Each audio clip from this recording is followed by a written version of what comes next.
Morning, Kevin. How are you this morning? Hi, Mike. Yeah, very good. Thanks. Busy week, but plowing through. It How are sounds like you? your yesterday was bonkers. It was non-stop from 5:45 a.m. until about 11:30, which Wow.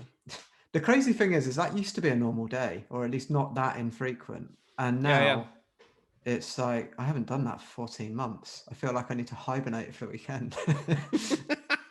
So yeah, it's a bit of a culture shock, and I think we'll find that as the hybrid future starts to develop. Maybe that's one for another podcast.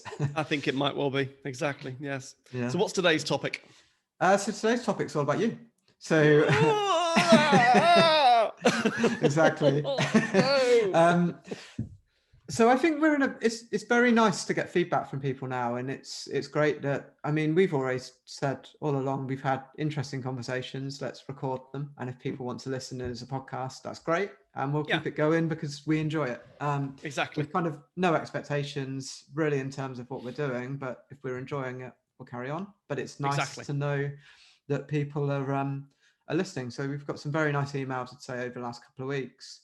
One person emailed me who I assume will be listening to this one. It's actually their request to understand a bit more about our stories and who we are, which Okay. we purposefully didn't want to start with No. because it's more about the content and the ideas that we have rather than Yeah. us. So And, I don't and think, helping others. How do we help other yeah, people by what we've learned? Yeah. exactly. And yeah, I thought actually it probably is a good time that if people haven't listened this far through, they're interested in who we are, what's our story, what's our journey. And so yeah, today I think we'll go through maybe where you are now as a starting point, and then Yeah. we'll talk about some of the lessons and the journey along that way. But yeah, do you want to just start with an overview in terms of Yeah. Yeah. yeah, kind of current position, I guess? Where I am now. So Yeah. yeah, I think I'm very fortunate. Some would say very lucky, and I'll cover luck at the end about what I mean by luck. Hmm. I've got an amazing family. I'm very fortunate that I've got an amazing wife and amazing son. We have a lot of fun together. We live in a very nice house. My wife's a designer. You can see by the backdrop here that we have amazing things in our house, and that makes you feel good. I think having nice things around you, in terms of things that you look at when you walk into your office, art on your wall, can help kind of calm your day. I think we're in a good position financially. We're not super wealthy, we're not super poor. We're okay. We're fine. You know, Great friends around me. People like you, Kevin. People that I've met on my journey, that we work together, but we become friends. Yeah. And I think so. I think I'm very fortunate in life, and also I think a big thing is self confidence now. I kind of know who I am. Hmm. I know what I enjoy doing, and I do what I enjoy doing, and therefore every day is enjoyable. Hard work, but enjoyable. But Yeah. that's not, I think, that's not where I started in life. That's for sure. And that's what gets you up out of bed in the morning in terms of yeah, that excitement and what you're Yeah, striving towards. Yeah. Okay. I think that's good, and obviously we'll touch more upon the journey. But I guess if we rewind and go back to, I think your school days is probably a good starting point of actually kind of yeah, we promoted an episode. I'm trying to think where this would be in the sequence of the podcast, probably a few weeks back, but around how we both admitted we're not great students by any stretch. yeah, Academically, I think there's definitely, certainly in my case, probably more mid-level. It sounds like you may have been slightly below in terms of kind of definitely. performance, and Lower level. but yeah, that said, it doesn't mean that that's the end and you have no hope. And I think you're living proof of that. But yeah, do you want to Yeah, go back to yeah, kind of that yeah. maybe what was before GCSEs? So exactly. So I left school at 16 Yeah, with four. What did I get? I think did I O get levels, four O levels right? and one CSE? None of them were outstanding grades. Interestingly, Yeah, my best grade I think was in maths. I got a B in maths. I think as an O level. I hated school. I really didn't enjoy it at all. Very shy as a kid. Really shy as a kid. Um, So lacked a lot of self-confidence. My parents, very loving parents. I'm very fortunate that, I was adopted, very loving parents. But the thing that we didn't have in our family was my parents, and we came from a very kind of like, working stroke, middle class background. And all my parents' friends we had a guy who was a scrap merchant. He ran a petrol station and he was a scrap merchant. We had people that were just like kind of doing normal jobs. We didn't know any accountants. We didn't know any lawyers. We certainly didn't know any entrepreneurs. I didn't even know the word entrepreneur existed. So, Yeah. and I think that's an important point of your life, is that the people around your parents when you're young have an influence on you, because that starts to form a view of what the world looks like. And so at 16, I was like, I hated school, didn't believe I was academically smart at all. The results I got kind of reinforced that. And so, so go on. I was just going to say, so from that, no, it's really interesting what you're saying about there's not people that are entrepreneurs. Like, what options did you have at that point in time? Was it to continue studying? It sounds like that wasn't a natural fit, or was it to go into So it's work? really weird. I mean, I've not thought about this for years, which is the beauty of doing this. School said, some of the teachers said, oh, you should just do A levels, and I'm like, Yeah, why? And they said, well, that's because that's what you should do. I said, well, I'm not academic. I don't enjoy the academics, and I hate being at school, so I'm yeah, not doing that. And when I went to go and see the careers advisor, I said, well, what options are there? She said, I don't know really. Maybe be a mechanic, because I like fixing things. right. And that was the sum total of the careers advice that I had, until one of the friends of the family. So the person that was a big influence on me was a man called Eric Dearman. And Eric was a lecturer at the local tech college. And he was a friend of the family. He was one of the few people we had who were, teachers, professionals. And Eric kind of like talked to me. I used to get along really, really well with him. And he said, look, why don't you do an apprenticeship? So I went looking for apprenticeships, and I ended up going to a company called Ferranti, which was an amazing experience for me at 16. But on that journey of applying for apprenticeships, I applied for loads of apprenticeships. And one particular interview I had, the guy sat me down, and again, remember, I'm very shy. I wasn't academic. You wouldn't look at me and go, he's a high performer at all. And the Right. guy said, well, you're not very bright. He said, you don't seem very capable. I don't think you'll make much of yourself. We might get you to sweep the floors, but I think even, I'm not sure that we've got an opening. Mm. And in that moment, it forms you. I either accepted that or decided there was something better in life. Yeah. And I decided there was something better. And that was a bit of a transition point. And Eric Dearman, that guy that encouraged me to go out and look for apprenticeships, he actually got me into Ferranti, into the engineering firm. He was the person who created the job. He went to Ferranti. He told them who I was. They created a role for me that didn't exist. And he got me into college. And that was the start of kind of me really enjoying life. I loved working, really enjoyed working. Yeah. And I guess it is interesting. This is about you, so I'm not going to go into it for me, but I've got an interesting story on there where there's a trigger point, and it's around, is that all I can do? Like, Yeah. surely there's got to be more. And Yeah. I think that sparked me into action a bit more when I realized that if I don't do anything differently, then I'm on a track that does not sound inspiring at all. Exactly.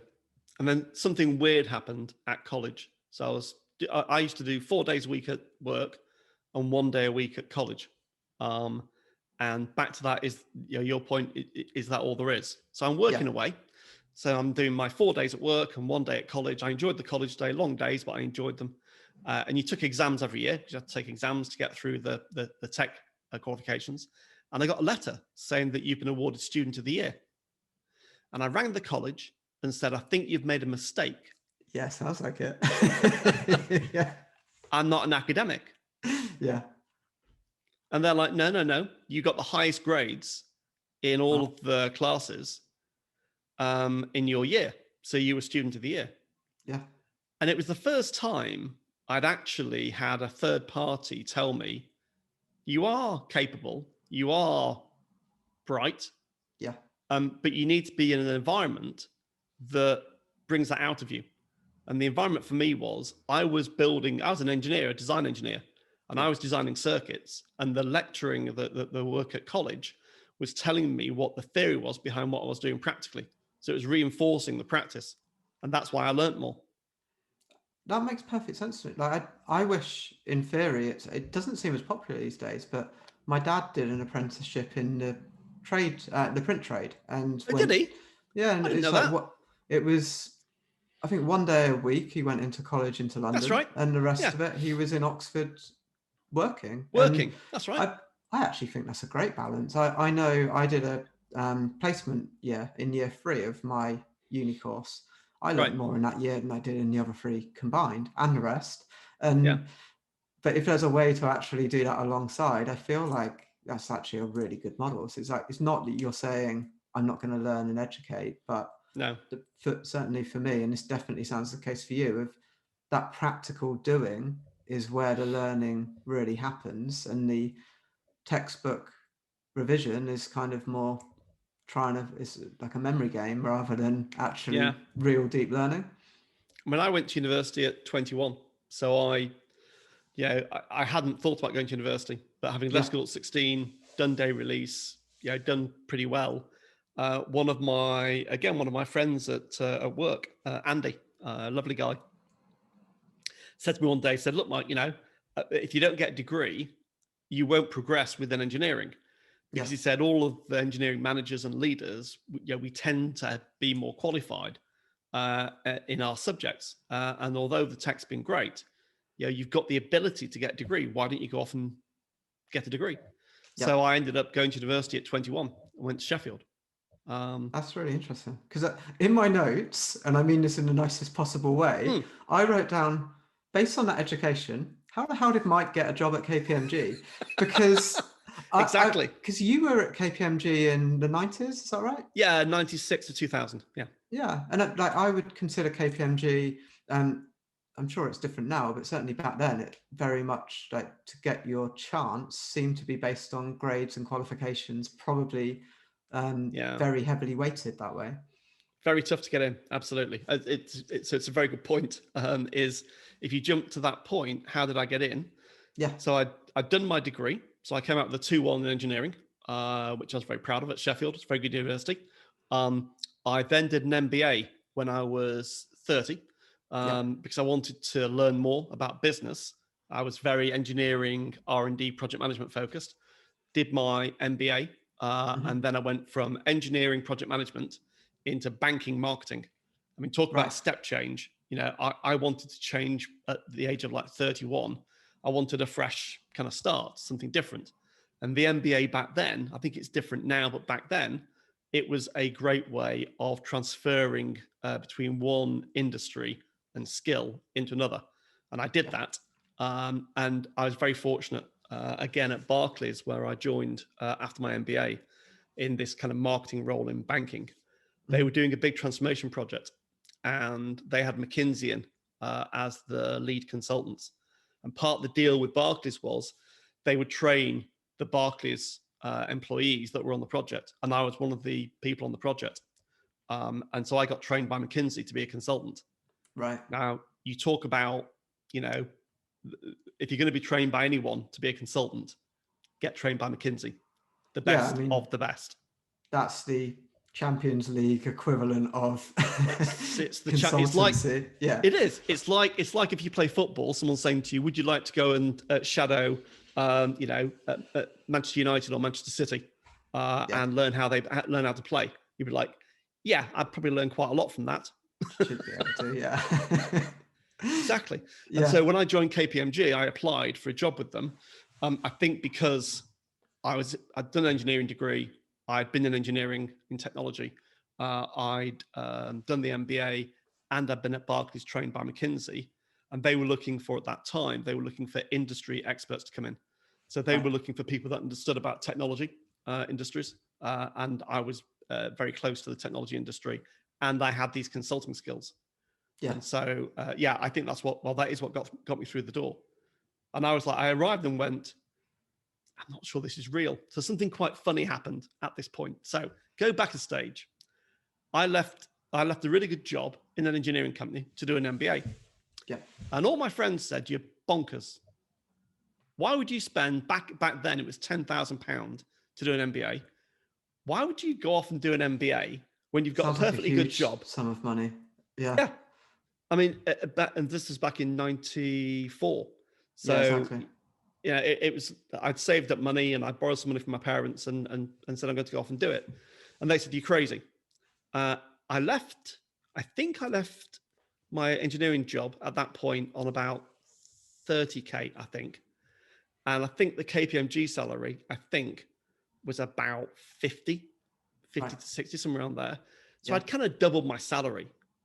And all of a sudden, my friends were like, oh, he's joined KPMG and doubled his salary.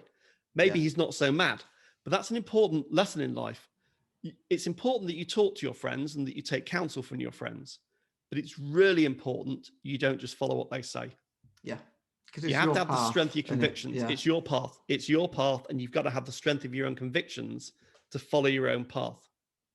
Yeah, no, I think that's a really important lesson. You're right. And it's, kind of having that single-mindedness about, I want something better, different, and I'm going to invest not just the money, but the time and the effort behind getting there.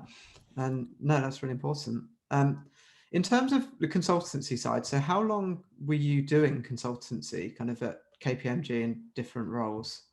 So I joined KPMG in 96 and left in 2000. And it was, so a 4-year stint. And it was amazing. I mean, I'll always say, and we talk about this a lot. I still refer to KPMG days a lot. But what I learned, the work ethic really suited me, which is a really, really strong work ethic. Search for excellence, it's drilled into you. It's like, we'd spend days doing something, days and days and days doing something for a client, and the partner would come in and review it. And if it wasn't good enough, you found out about it really quickly. And you were told, I don't care how long you spent, because it's not about activity, it's about quality. Yeah. And they'd come in with not just do it again, they'd come in with where it's wrong.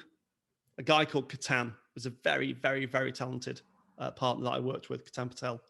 And he was brilliant at coming in and showing me what I couldn't see. Mm-hmm. And then we'd redo it. And then it'd be 10 times better. And that was really important.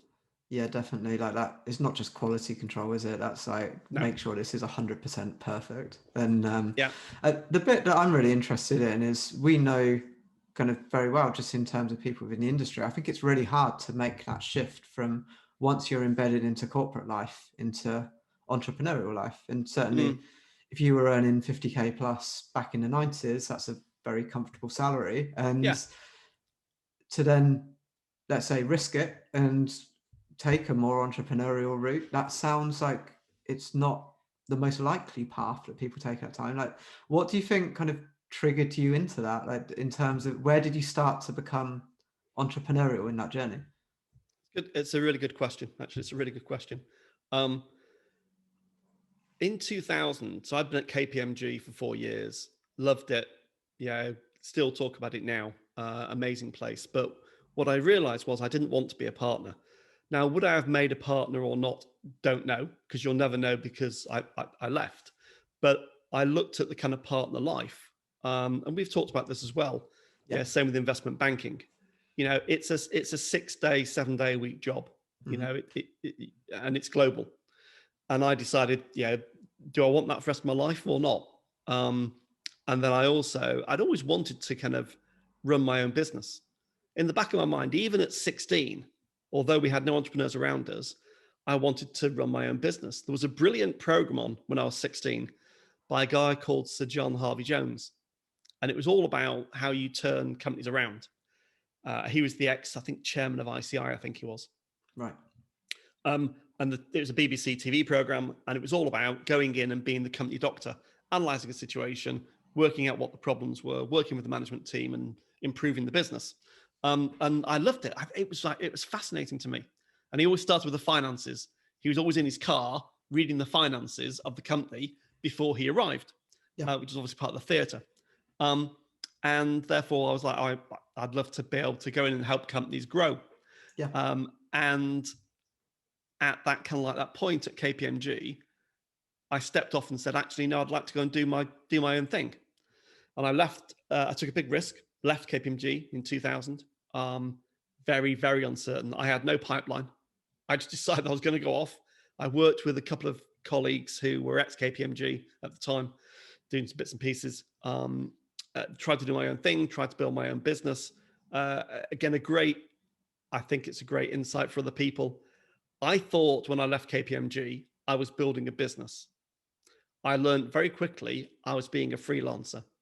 Right. That's not a problem, but it's a problem if you don't understand it. Yeah.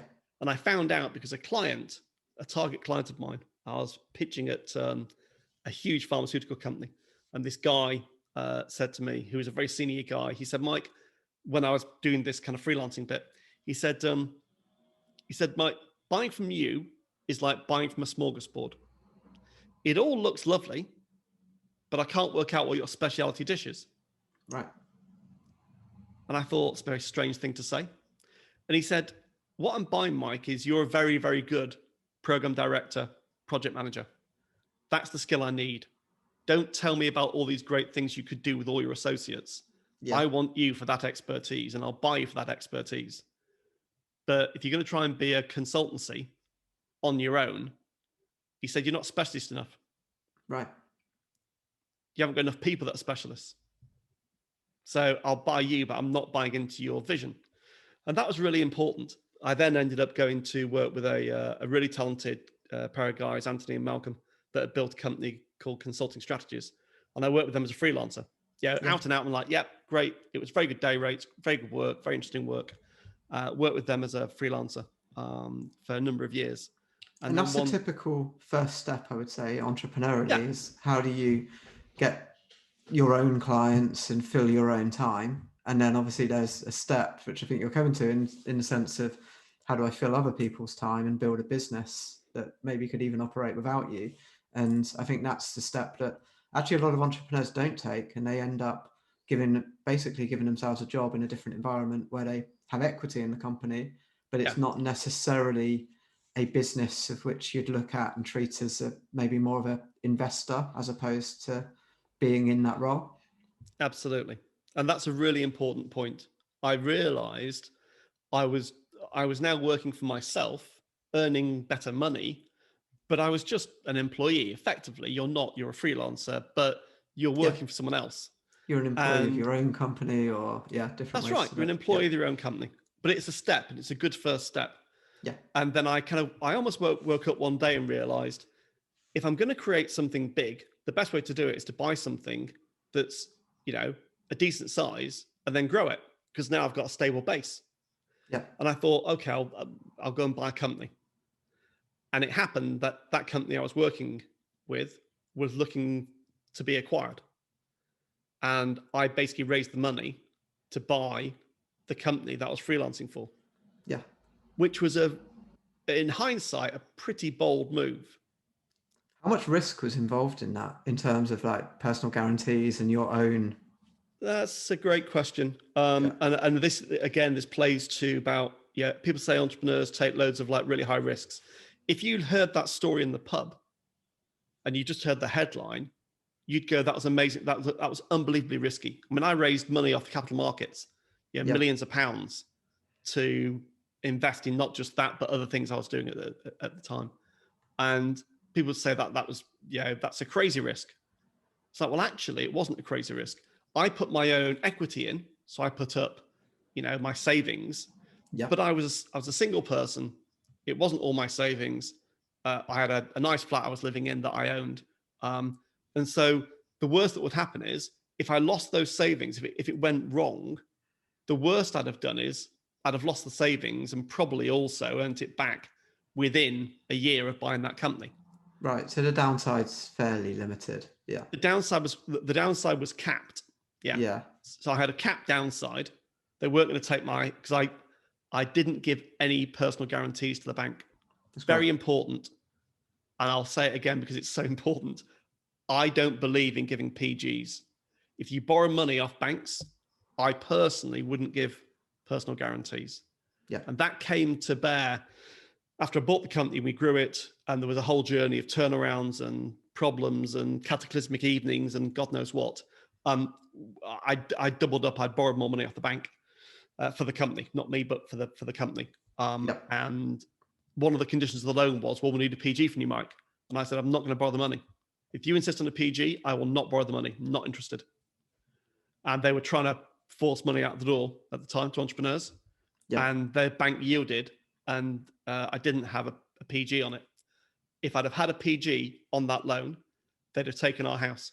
That's why I asked the question, because it's in terms of balancing the risk, it's what can you do? Like, I always think of that Richard Branson story of launching Virgin Atlantic, where it was chalk boards I think it's in the Caribbean, trying to get back to the UK, chartering a plane, and then doing a deal where if he tries to launch an airline, if it doesn't work, he gives the planes back and gets his money back. And it's like what seems like a very crazy person with a mad idea and a hell of a lot of risk. It's still a very crazy person with a mad idea, but the risk isn't quite the same. And actually, in that case, you think, why don't you just go for it? The risk doesn't kill you. The important thing is you've got to, I think in any investment that you make in a business, the critical thing is if that doesn't work out and you lose all of that money, it can't kill you. If it's going to kill you, you shouldn't do it. Because that outcome might happen. Yeah, exactly right. We're trying to remember where we finished off last time. And I remember we had a very interesting discussion, actually. I learned quite a lot from what we were talking about, which is why we've extended this. But you went from KPMG into a consultancy and then structured a deal to buy that consultancy. And I think this might be a bit of overlap, but if you were to remind us kind of what happened with that story, because we were starting to get to the point where you've gone from quite the rare journey of professional services employee into entrepreneur and being a business owner. So I think it's maybe take a step back a little bit just into that story, and then we'll take it from there, because I'm really interested to hear how that developed. Yeah, sure. And I talk about this quite a lot with people, just as I talk to them generally on kind of like networking conversations, is when you leave big corporates, you have to make a conscious choice. But the reality is most people, it's not conscious. When they leave, they go freelancing. So you use your expertise, you're a subject matter expert, and you go freelancing. What most people think is they're leaving and starting a business. And those two are very different. Freelancing versus running a business are two different things. Neither is better than the other.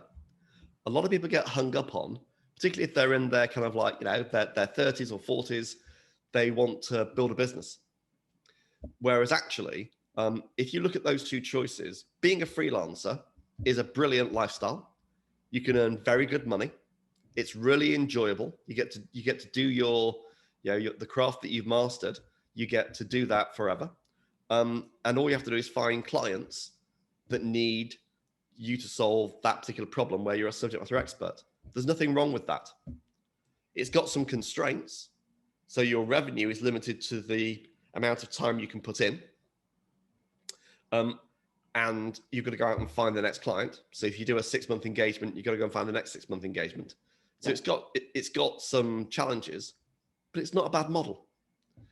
If you're going to build a business, you've got to start with what we always talk about. You've got to start with the end in mind, the Stephen Covey stuff, and work backwards. You've got to imagine you're going to build £1 million turnover business, because it's a good starting point. And then you've got to put all the bits in place, the systems, the processes, the capability, the sales and marketing engine, the brand, all of that kind of stuff. You've got to start building all that collateral and building all of those infrastructures. And it'll take you a while to hit beyond what you'd normally earn as a freelancer. And this is the challenge. To get to over 200, 250K of revenue, you're starting to build a business. You can get to that being a freelancer if you're a very strong subject matter expert. Yeah, you're right. And I've had examples of at least a couple of people, if not more, that have earned higher salaries in my company than I have. And Yeah. that's quite hard, because then you're saying, I'm taking an investment into someone to help us to grow in order to get the longer term payoff. And Absolutely. if you're a freelancer, you wouldn't think in that way. And No. also, I think the other thing to add for that is, on the business owner model, you have to let go. You have to Yeah. say, I'm good at this, but I'm going to hire someone else who's good at this. Maybe they're better than you, maybe they're weaker than you, but you can develop them to be stronger than what you are at that. But you absolutely have to let go at different stages of different areas of stuff that you might enjoy and you might not want to let go of. And that's where actually on the freelancer model, Yeah. you, on the flip side, and this is why I absolutely agree with what you're saying, there's no right or wrong answer. Do you want to become a business owner doing HR, finance, some of the things that frankly you didn't sign up to do? That's not enjoying your craft. Exactly. And yeah, there's an argument in both directions, but you have to pick a strategy. Yeah, you do. And I think it's really important. And I think it's also important for people to understand neither one's good or bad. You've just got to understand and know which one you're doing. Because if you're building a business, you've also got to start to build some reserves. So as a freelancer, it's very simple. You charge a day rate, or you charge a fixed price, or you charge a value-based pricing, whatever your model is, and then you can maximize your earnings by drawing out the profits from the company. That's fine. And you might have a small rainy day fund to make sure that in between engagements you've got something to draw down on, but you're basically drawing down what you earn. When you're building a business, you're constantly not paying yourself much. You're always saying, I'm not earning much. And your partners and your friends are always saying, well, why are you not going out much? And obviously now it's a bit different, but you don't have things around you, so you don't own things, you don't go on big holidays, and it's because I'm building a business. So I don't take all the money out. I leave it in, and I leave it in to recruit people who are better than me to go to the next stage. And then I do it again. I do it again. I do it again. And it's like, people think that the reason I think people think entrepreneurs sometimes are a bit mad is they're like, well, when's the payoff? When do you get to actually make some money? Yeah. Well, it's interesting. I feel like this year is the first year I'm earning more money than I could have done if I was employed. Right. And that's And how many years is that, Kevin? It's 15 years into the journey. I genuinely think before I could have had a salary that would have eclipsed the profit within the business, if you look at it that way. I would agree. So yeah, and share options in a big company, and share options. Correct. Yeah. So I think it's absolutely the long game, and you have to pick that strategy, and you have to look at what's that capital value that you're building, because otherwise, why would you do it? And there's definitely a trap you could fall into where, yes, you have your own control and autonomy, but is that actually the better option versus the alternative? In some cases, yes, but in others, actually, I think it's no. So, but I think getting back onto your story, so you ended up buying the company that you worked with. I don't think we touched upon before how you raised funds for that, if it was like an MBO or kind of how it was structured. So it'd be interesting to hear kind of how you did that, and kind of why you even thought of it in the first place. Like, were there partners that were retiring, or I just don't know the context. So if you link back to that kind of segue we had about the freelancer versus business, I realized I'd been a freelancer for many years, and I realized to build a business, having tried a few times, was going to be incredibly hard from startup. So I had this crazy idea, well, I'll buy a business that's already running and I'll scale it, because you're buying something that works, it's got a brand, it's got infrastructure. And as it happened at that time, I was working for a consultancy company where both of the senior partners wanted to move on in life. They've run it for many, many years. It had gone really well. They were looking to move on. And they talked to a number of people about selling it. And I approached them and said, look, if we can agree a price and I can raise the money, then would you sell it? And they thought I was a bit crazy. And they talked together and said, well, okay, come back with a proposal. Let's see what you've got. And what I did was, at that time I knew, because I've got a strong entrepreneurial network, I've always had a great network. I talked to a few people about how do you do this? And I bumped into a guy who was a kind of, he was a finance guy. So an FD, part-time FD for a number of entrepreneurs. And I knew him, I'd met him, and we talked over dinner a couple of evenings. And he said, look, what you could do is put your own money in, a small stake, and raise bank debt. Because of the kind of company it was and the contracts it had, we believed we could raise bank debt to buy the business. And so I put together a business plan, and I sat down with this guy, Graham, and we went and we talked to a number of banks. And this was back in the day when the banks were looking to deploy capital into entrepreneurs. So they were really keen to back entrepreneurial ideas, because the banks were starting to act beyond lenders. They were getting into kind of that venture funding that was kind of quasi-equity, but not equity. They didn't own the business, but it was riskier than they'd normally lend against. Right. So I guess what I'm saying is the risk profile of businesses that they were lending to was increasing. And hence actually what happened in that whole 2008 crash was because the risk profile had changed against their lending book. And so it was a good time. They say a lot of entrepreneurial journeys are about timing, persistence, sticking with it, looking for the opportunity, and good timing. And this was good timing. I put a plan together. I went with Graham to go and see several banks. One of the banks was very interested. I sat down in quite a relatively short period of time, like kind of probably 6 weeks, and put together a commercial deal, talked to the owners of that business, and said, against the valuation that we'd agreed, I've raised enough money, along with an earnout, along with the kind of an earnout structure, to buy the business. Are you still interested? And they were surprised, and we entered into a commercial arrangement whereby we structured a deal that worked for them, worked for me, worked for the bank, and I ended up buying the company. And it sounds in 1 minute that was easy. Clearly, it wasn't. There were some very, very dark nights in that journey. And did you have a business plan at that stage in terms of where you wanted to get to? Like you wanted to hit a certain valuation for an exit, or kind of? So the plan was was that thinking immediate? Yeah. So the immediate thing on my mind was, how do I pay the bank back? Yeah. So because the way I structured the deal was, I paid out the balance of the deal to the owners through cash flow, operating cash, and then I paid the bank down over. It was a profitable business, and so I made sure that the gearing of that business, so the kind of not the debt to equity gearing, but the kind of operational gearing, the debt to kind of free cash, I worked that out very, very carefully. So I knew we could pay the bank back really quickly. Like within 2 or 3 years, we'd have paid down all the debt because it was profitable. It was a successful company, delivered great results for its clients, and it generated strong cash flow.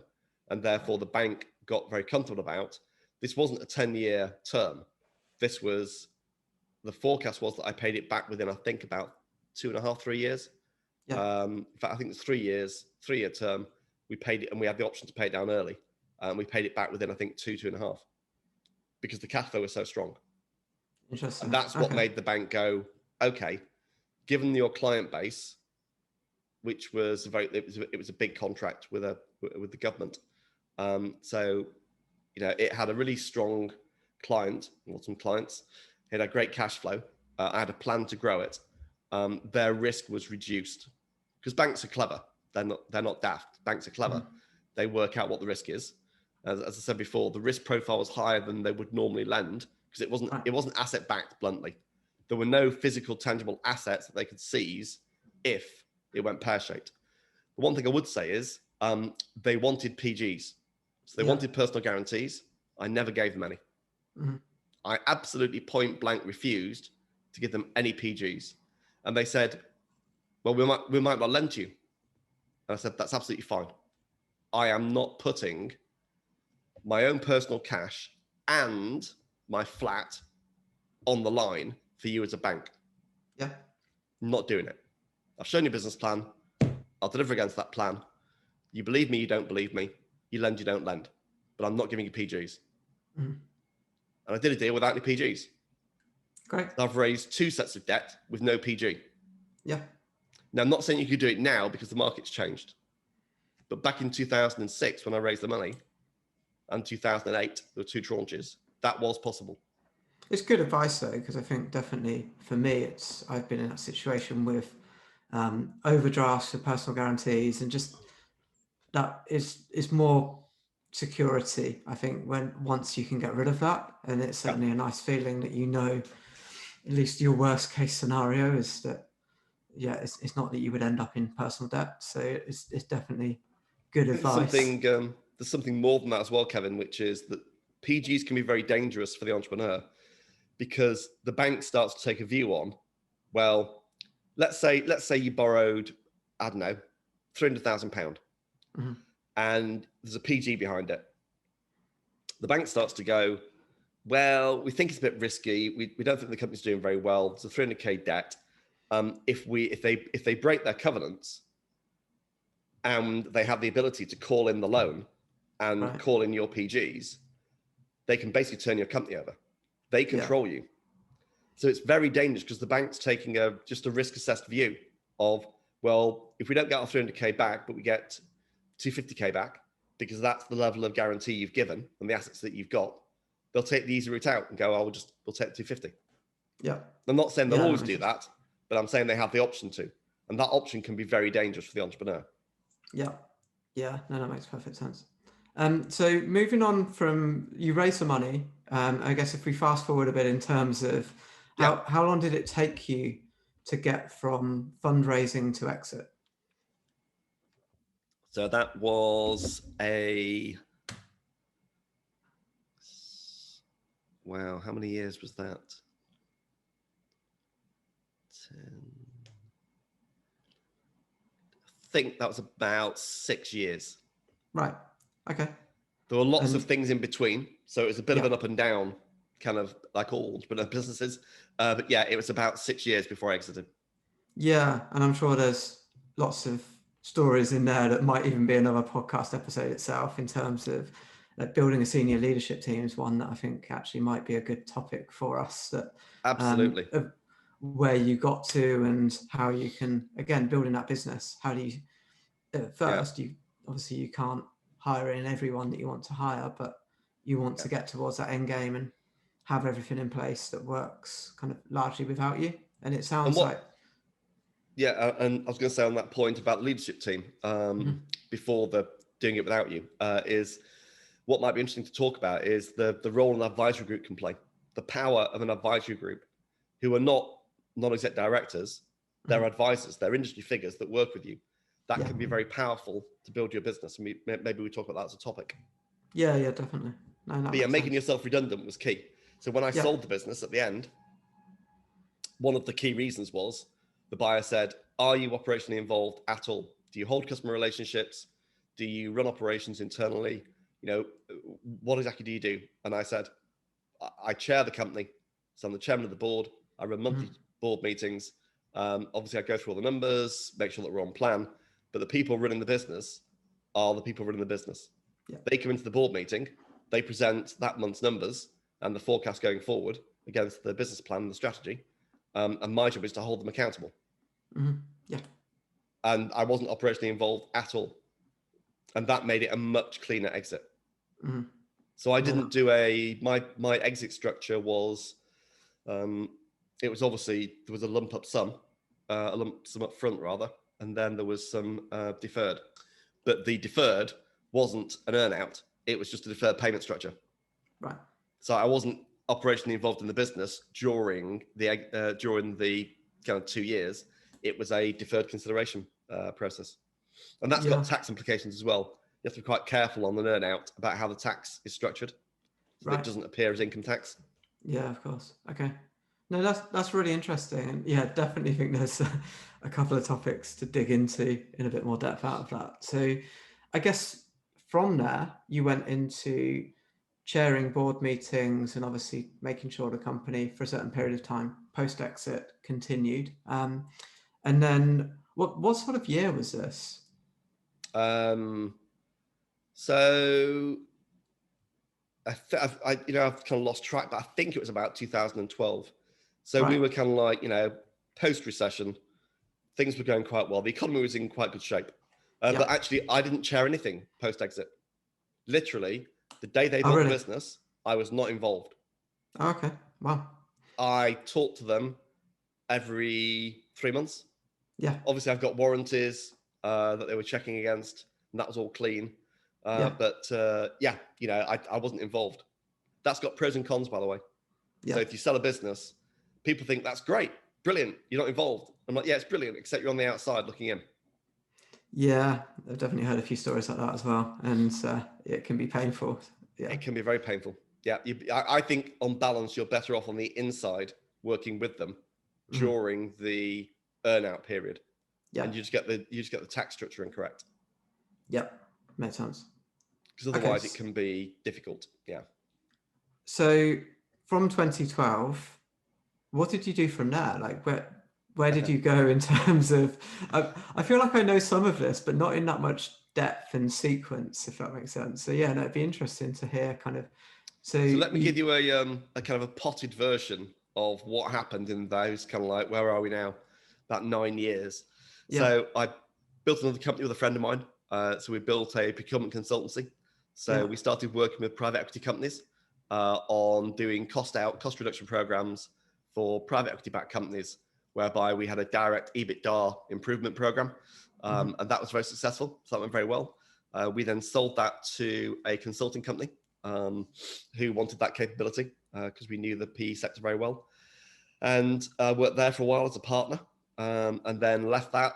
I've got an architectural interior design business, so we built an architectural interior design business which still runs now. So that's now 7 years old, I think. So yeah, it's about right. We started that in 2014.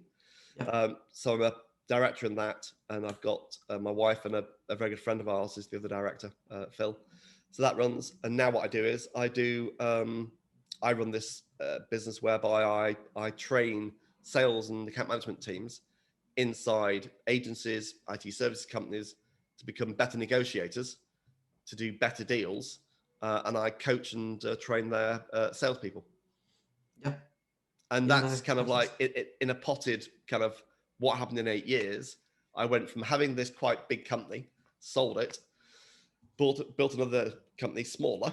We sold that, and then focused on. I mean, where I am now is like, literally, it's kind of me and a few associates, and it's a productized solution.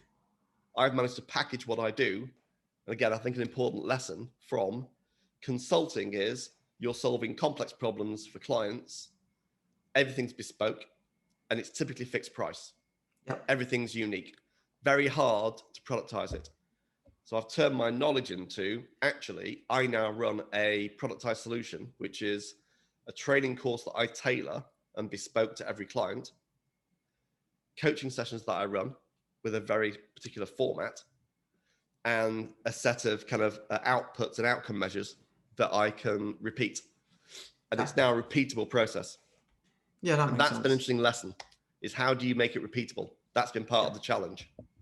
Yeah, true. And I think it's more common in these days that you have people that maybe go down that route of what you're doing now. I think certainly I know from the agency world, there's not many agency owners that build an agency, exit, and then build another agency. There's a couple, but in general, it's kind of more how do they then do their probably quite high-end consultancy and advisory services.